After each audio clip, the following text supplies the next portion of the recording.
प्राकृत अनुरागी सभी महानुभावों को मेरा डॉक्टर पुलक गोयल का यथा योग्य अभिवादन, सादर जय जिनेन्द्र।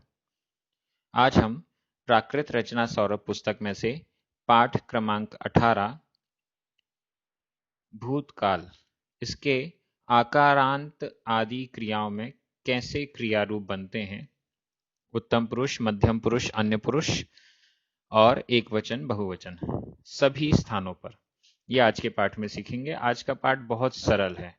पिछले पाठ में भूतकाल की अकारांत क्रियाओं के बारे में हमने सीखा था और वो पाठ भी बहुत सरल था। केवल एक प्रत्यय ई अ, बस यही एक प्रत्यय हमें याद करना था। यहाँ भी कौन कौन से प्रत्ययों का प्रयोग होगा ये हमें सीखना है। आकारांत आदि क्रियाओं में हम कौन सा प्रत्यय जोड़ दें जिससे कि ये भूतकाल का क्रिया रूप बन जाए, यह आज के पाठ से आप सभी सीखेंगे। एग्जाम्पल्स भी वाक्यों के आपको इसमें दिए जाएंगे जिससे कि इसका अभ्यास भी हो जाए और टिप्पणी में अर्धमागधी के कौन कौन से प्रत्यय लगने हैं वो भी हम सीखेंगे। चलिए शुरू करते हैं। प्राकृत रचना सौरभ पुस्तक में पृष्ठ क्रमांक 36 एवं 37 पर यह पाठ है। पाठ 18 सर्वनाम एक वचन व बहुवचन। एक वचन में मैं, इस अर्थ के लिए हमारे पास तीन विकल्प हैं, अहम, हम, अम्मी। ये सब हम पहले पढ़ चुके हैं इसलिए थोड़ा स्पीड से चल रहे हैं। बहुवचन में उत्तम पुरुष के हम दोनों, हम सब, इसके लिए हमारे पास दो विकल्प हैं, अम्हे और वयम। मध्यम पुरुष एक वचन में तुम, इस शब्द के लिए तीन विकल्प हैं हमारे पास प्राकृत में, तुमम, तुम और तुह। मध्यम पुरुष बहुवचन में तुम दोनों या तुम सब, इसके लिए तीन विकल्प हैं, तुभ्ये, तुम्हे, तुझे।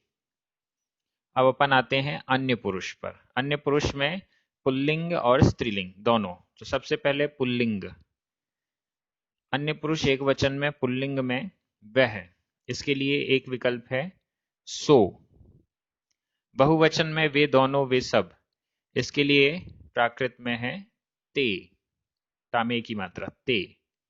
स्त्रीलिंग में आइए, अन्य पुरुष एक वचन स्त्रीलिंग वह, इसके लिए प्राकृत में है सा, सा में बड़े आ की मात्रा। बहुवचन में वे दोनों, वे सब स्त्रियां, इसके लिए तीन विकल्प हैं, ता, ताओ, ताऊ। ये हमारे सारे जो पाठ अभी पहले हो चुके हैं उन सब में भी हमने इसको अच्छे से देखा है। क्रियाएं, यह पाठ आकारांत आदि क्रियाओं का है। तो यहां पर तीन क्रियाएं उदाहरण के लिए दी गई हैं। पहली था, था में बड़े आ की मात्रा, अर्थ है ठहरना। दूसरी है नहा, आधा णा, हा बड़े आ की मात्रा, नहा, नहाना। और तीसरी है हो, होना। इन तीन क्रियाओं के द्वारा यहां पर वाक्यों की रचना बताई जाएगी। चलिए प्रारंभ करते हैं। भूतकाल। भूतकाल में आकारांत आदि क्रियाओं में कौन कौन से प्रत्यय लगाए जाते हैं ये हमें सीखना है। आकारांत आदि क्रियाओं से क्या मतलब? आदि शब्द का मतलब है कि आकारांत क्रिया, ओकारांत क्रिया, उकारांत क्रिया, जो भी क्रियाएं जिनके अंत में ओ आता है वो कहलाएगी ओकारांत क्रिया। ओकार जिसके अंत में है, आकार जिसके अंत में है, उकार जिसके अंत में है, ऐसी क्रियाएं, इनका भूतकाल में रूप बनाने के लिए हमें तीन प्रत्यय का प्रयोग करना होता है। जैसा कि आप देख रहे हैं सामने, तीन प्रत्यय जुड़े हुए हैं ठा क्रिया में। पहला है सी, सा में बड़ी ई की मात्रा। दूसरा है ही, हा में बड़ी ई की मात्रा। और तीसरा है ही अ, हा में बड़ी की मात्रा और आ। ये तीन प्रत्यय हैं, सी, ही और ही अ। इतना सा आपको याद करना है। ठा क्रिया के साथ ये लगाएंगे तो ठा सी, ठा ही अ। इसी प्रकार से और भी क्रियाओं में अपन जोड़ते जाएंगे, वाक्यों की रचना देखते जाते हैं। पहला वाक्य यहां पर लिखा हुआ है, मैं ठहरा। मैं ठहरा, मैं के लिए हमारे पास प्राकृत में तीन विकल्प हैं, अहम, हम, अम्मी। और ठहरा, ठहरने के लिए क्रिया है ठा। ठा क्रिया में सी, ही और ही ये तीन प्रत्यय जोड़ने हैं। ठा सी, ठा ही ये हुआ मैं ठहरा। इसके पहले जो हमने अकारांत क्रिया देखी थी उसमें मैं हंसा ये आया था, तो हंसा हस क्रिया के साथ ई अ प्रत्यय जोड़ा था, तो हसी अहम हम अम्मी हसी ये बना था। और यहाँ पर सी, ही और ही ये तीन प्रत्यय हैं, तो उनको जोड़ने से ठासी, ठाही और ठाही ये बहुत सरल है। ये तीनों प्रत्यय ही उत्तम पुरुष, मध्यम पुरुष, अन्य पुरुष, इन तीनों पुरुषों में और इनके एक वचन और बहुवचन, इन दोनों वचनों में प्राकृत में उपयोग में आते हैं। बहुत ही सरल है। भूतकाल का जो क्रिया रूप है वो एकदम सरल है। सभी पुरुषों में और सभी वचनों में एक से प्रत्यय ही प्रयोग में आते हैं, डिफरेंट प्रयोग इसमें नहीं है। तो दूसरा वाक्य, मैं हुआ। मैं के लिए प्राकृत में अहम हम अम्मी ये तीन विकल्प हैं। हुआ, हुआ के लिए क्रिया है हो। इस हो क्रिया में हमें तीनों प्रत्यय जोड़ने हैं, सी, ही और ही तो होसी, हो ही अहम हम अम्मी होसी, हो ही ये वाक्य बन जाएगा। मध्यम पुरुष एक वचन का वाक्य देखिए, तुम ठहरे। तुम के लिए तुमम, तुम तुह। ठहरे, ठा क्रिया में सी, ही और ही जोड़ने पर ठासी, ठाही बहुत सरल है। तुम हुए, तुम के लिए तुमम, तुम तुह और हुए हो क्रिया से सी, ही और ही जोड़ने पर होसी, हो ही बहुत ही ज्यादा सरल है, बिल्कुल भी कठिन नहीं है। आप पूरा पाठ सुनते जाएंगे, सुनते सुनते देखते देखते ही आपको ये पूरा पाठ याद हो जाएगा और फिर आप इसका होमवर्क भी कीजिएगा तो आपकी प्रैक्टिस भी हो जाएगी। अन्य पुरुष एक वचन, पुल्लिंग और स्त्रीलिंग दोनों में अलग अलग है। वह ठहरा, ये पुल्लिंग में वाक्य बना। वह के लिए सो। ठहरा, ठा क्रिया में सी, ही और ही प्रत्यय जोड़ने पर ठासी, ठाही ये बन गया वह ठहरा। अब इसी का स्त्रीलिंग में वह ठहरी, तो वह स्त्रीलिंग के लिए सा। ठहरी, ठा क्रिया से सी, ही और ही प्रत्यय जोड़ने पर ठासी, ठाही एकदम सिंपल है। अगला वाक्य, वह हुआ, ये पुल्लिंग में है।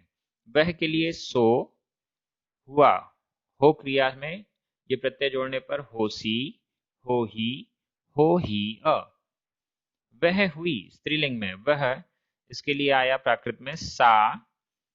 हुई हो क्रिया के साथ होसी, हो ही बहुत ही ज्यादा सरल। अब हम आते हैं बहुवचन में, उत्तम पुरुष का बहुवचन। उत्तम पुरुष में वाक्य बन रहा है, हम दोनों या हम सब ठहरे। हम दोनों हम सब के लिए हमारे पास दो विकल्प हैं, अम्हे और वयम। ठहरे, ठा क्रिया में ये तीनों प्रत्यय जोड़ दीजिए, सी, ही और ही ठासी, ठाही दूसरा वाक्य, हम दोनों या हम सब हुए। हम दोनों हम सब के लिए प्राकृत में दो विकल्प, अम्हे और वयम। हुए हो क्रिया के साथ ये प्रत्यय जोड़ने पर होसी, हो ही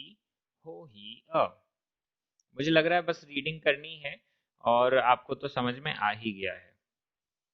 तो रीडिंग एक बार पूरी कर लेते हैं और फिर टिप्पणियों में चलेंगे। अगला वाक्य, मध्यम पुरुष बहुवचन, तुम दोनों तुम सब ठहरे। तुम दोनों तुम सब, तुभ्ये, तुम्हें, तुझे। ठहरे, ठा क्रिया में ठासी, ठाही तुम दोनों या तुम सब हुए। तुम दोनों तुम सब के लिए तुभ्ये, तुम्हें, तुझे। हुए हो क्रिया से सी, ही और ही प्रत्यय जोड़ने पर होसी, हो ही ये विकल्प बन गए। अन्य पुरुष में आइए, अन्य पुरुष बहुवचन, वे दोनों वे सब ठहरे। ये पुल्लिंग में है, वे दोनों वे सब, पुल्लिंग में ते। ठहरे, ठा क्रिया के साथ सी, ही और ही प्रत्यय जोड़ने पर ठासी, ठाही, ठाही अ। और वे दोनों या वे सब हुए, वे दोनों वे सब के लिए पुल्लिंग में ते, हुए, हो क्रिया से होसी, हो ही अ। स्त्रीलिंग में आ जाइए, वे दोनों या वे सब ठहरी। वे दोनों वे सब स्त्रीलिंग में तीन विकल्प हैं, ता, ताओ, ताऊ। ठहरी, ठा क्रिया के साथ ये तीनों प्रत्यय जोड़ दीजिए, ठासी, ठाही, ठाही अ। बहुत सरल। वे दोनों या वे सब हुई, ये भी स्त्रीलिंग में है। वे दोनों वे सब के लिए तीन विकल्प है हमारे पास, ता, ताओ, ताऊ। हुई, हो क्रिया के साथ तीनों प्रत्यय जोड़ने पर होसी, हो ही अ। चलिए, ये वाक्य रचना हो गई। इसका जो होमवर्क दिया है लास्ट में वो आप देखिएगा और उसको जरूर सॉल्व कीजिएगा, बहुत सरल है होमवर्क भी। टिप्पणी, यहाँ पर 4 टिप्पणियां हैं। सबसे पहली टिप्पणी, भूतकाल के उत्तम पुरुष एक वचन व बहुवचन, मध्यम पुरुष एक वचन व बहुवचन तथा अन्य पुरुष एक वचन व बहुवचन में, मतलब सभी पुरुषों में, तीनों पुरुष में, उत्तम पुरुष, मध्यम पुरुष और अन्य पुरुष, और सभी वचनों में यानी एक वचन और बहुवचन, इन सभी जगहों पर, इन सभी स्थानों पर आकारांत, ओकारांत आदि क्रियाओं में तीन प्रत्यय लगते हैं, सी, ही और ही अ। सी सा में बड़ी की मात्रा, ही हा में बड़ी की मात्रा और ही अ हा में बड़ी की मात्रा और अ। ये तीन प्रत्ययों का प्रयोग करना है, आप कुछ भी नहीं करना है, सीधे सीधे ये तीनों प्रत्यय जोड़ देने हैं। ठा क्रिया में ठासी, ठाही, ठाही अ। ढ़ा क्रिया में ढ़ासी, ढ़ाही, ढ़ाही अ। हो क्रिया में होसी, हो ही अ। और भी जो क्रियाएं हैं जो कि आकारांत या उकारांत कोई भी हैं, उन सब में ये तीनों प्रत्यय प्रयोग में आते हैं और भूतकाल का वो क्रिया रूप बन जाता है। दूसरी टिप्पणी, उपर्युक्त सभी क्रियाएं अकर्मक हैं। ये तीनों क्रियाएं जो बताई गई वो अकर्मक हैं, सकर्मक क्रियाएं भी आगे बताई जाएंगी।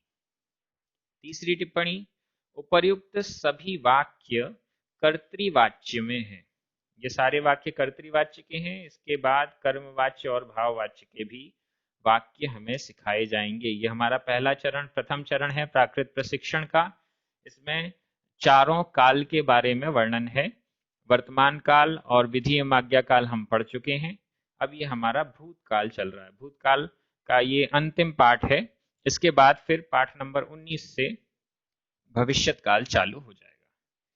टिप्पणी नंबर 4, अर्धमागधी में अकारांत, आकारांत, ओकारांत क्रियाओं में सभी पुरुषों और सभी वचनों में इत्था और इंसु प्रत्यय जोड़कर भूतकाल बनाया जाता है।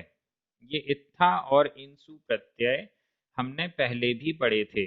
जब अकारांत, पिछले पाठ में 17 नंबर पाठ में जो टिप्पणी थी वो टिप्पणी यहाँ सेम है। यहाँ पर दूसरी बार इसलिए लिख दी कि आकारांत में भी स्पेशल देख लीजिए। अकारांत में तो है ही इत्था और इंसु, इसके अलावा आकारांत वगैरह में भी, क्योंकि ये पाठ कंप्लीट हो जाए इस दृष्टि से यहाँ पर लिखी गई है।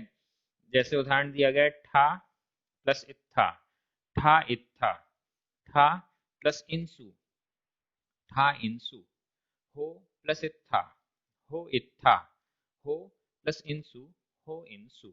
ये अर्धमागधी के प्रयोग हैं। कई बार हमें ग्रंथों में ये इस टाइप के प्रयोग मिलते हैं।